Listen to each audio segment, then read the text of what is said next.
guys. You just recently added Dak Prescott to your roster for the restaurants in the Dallas area and Waco. Yes, What Drew Brees is co-owner, correct, of the company?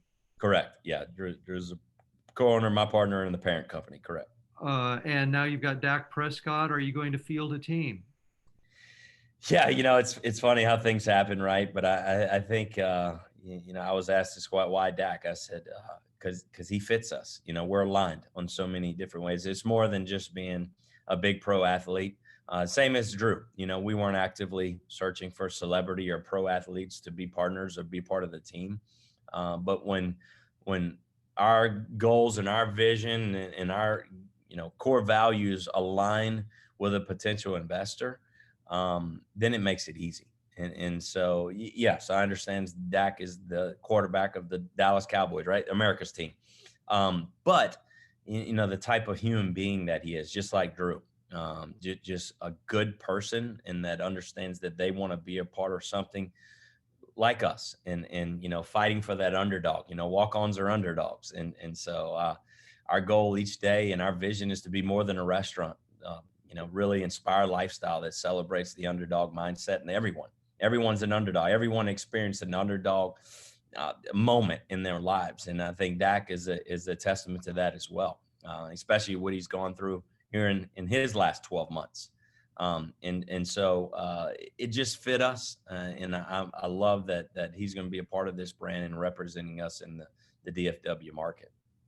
And that's 4 restaurants that he has in that franchise group. Currently now, yes, with 8 or 10 more in development. What advantage does it give a brand to have a celebrity investor?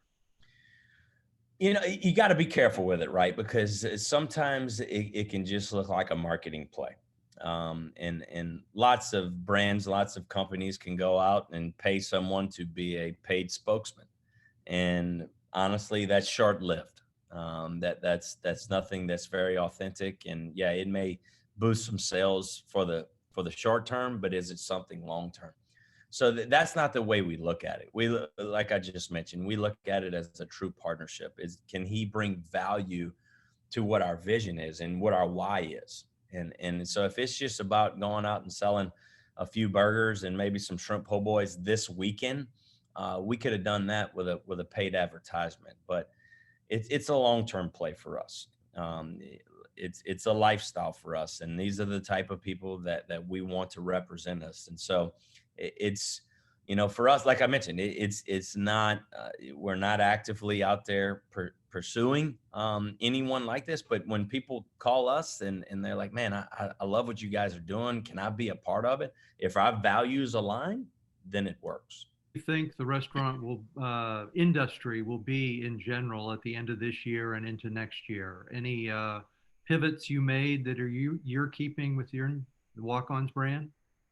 Yeah, I think, for us in the full service segment, we had to pivot quickly. Like I mentioned, the takeout and curbside. So we implemented um, cameras and takeout service and the curbside and everything that we had to do.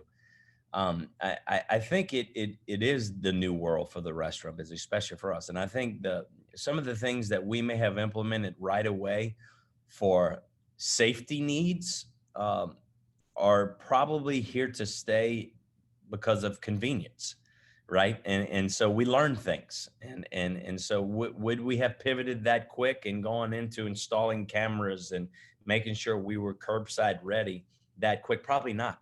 But that was done for the safety aspect of it when COVID hit, and now they're here to stay for the convenience part of it. Online ordering, getting our app. We joke here in our office that our team, they're in a pickle now, right? Because we know how quick they can work.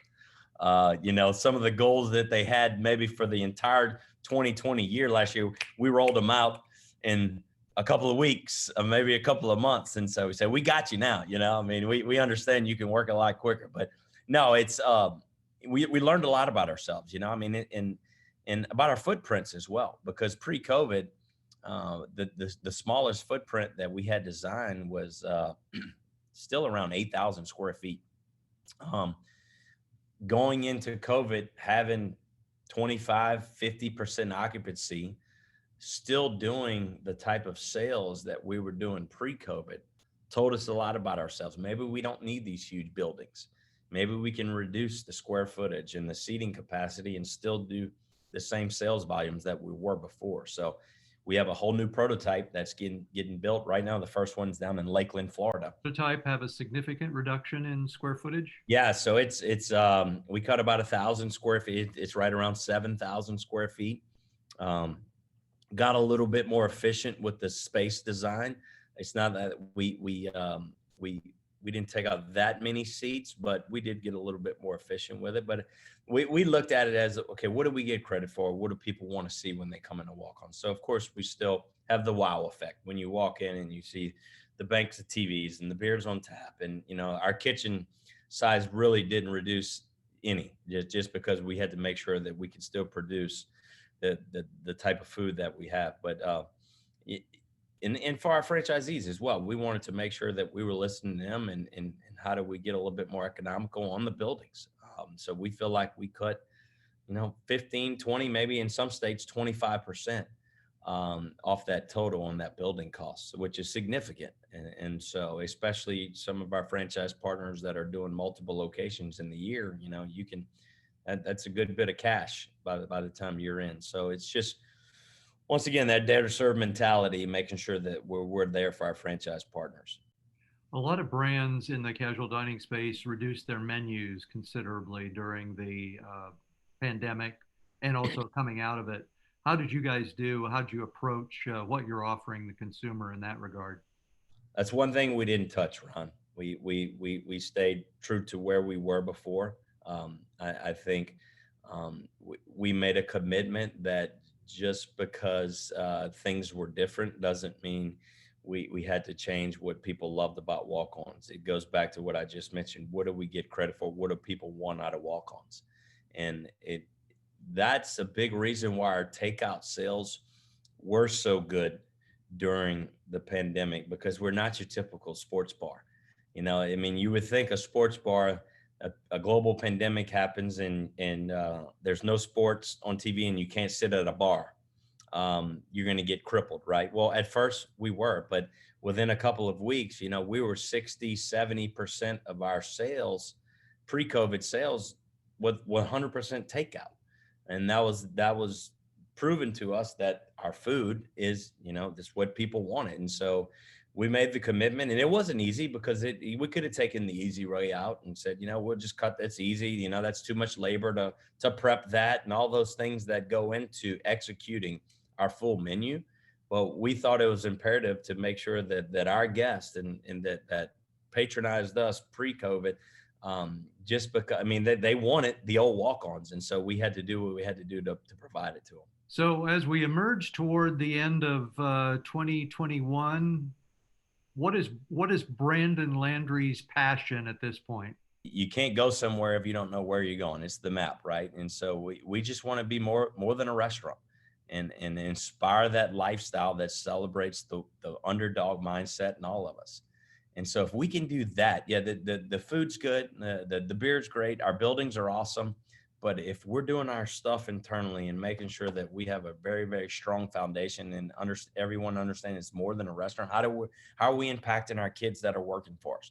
How are we impacting our managers maybe to get them to the next level? How are we impacting the communities that we're in?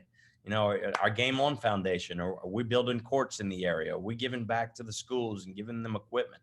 All those little things, like I mentioned, that got us through a tough stretch in the pandemic, is what we have to hang on. That's the stuff we did 18 years ago when we opened up the first restaurant before we had a large marketing budget. Just because we have a large marketing budget doesn't mean we get away from those things, and let's celebrate that. And so that's what I do each and every day, making sure that we got the right teammates on the team and make sure that they're in the right seat on the bus as well.